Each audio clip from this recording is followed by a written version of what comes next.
في أواخر القرن السادس الهجري تمكن جنكيز خان من توحيد جميع قبائل منغوليا تحت قيادته، واستولى على جنوب الصين وأخضع كوريا.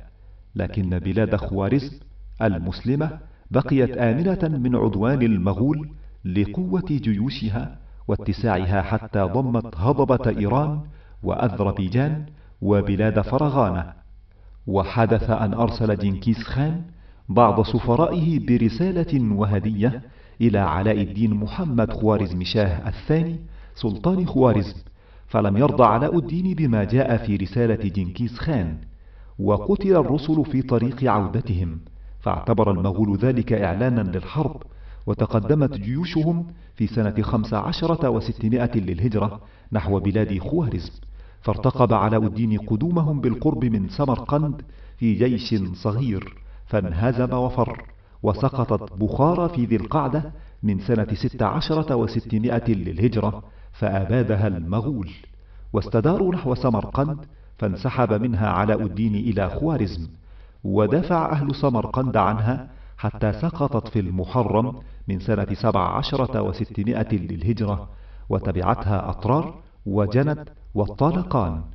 ثم مات علاء الدين بعدما عهد بالملك إلى ابنه جلال الدين، الذي اتخذ من غزنة مركزا له، ثم زحف شمالا فواجه المغول عند بروان شمال كابل فهزمهم.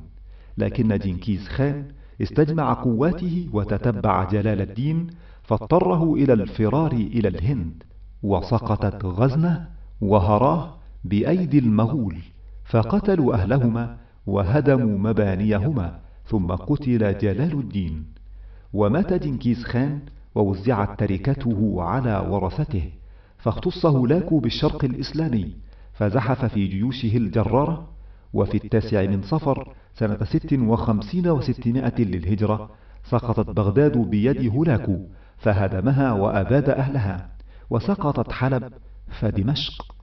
وفي سنة 58 و600 للهجرة خرج من مصر جيش مسلم يقوده سلطان المماليك سيف الدين قطز إلى عين جالوت بفلسطين، حيث دارت معركة طاحنة بينه وبين المغول، فانكسر الزحف المغولي، وسيطر المسلمون المماليك على بلاد الشام.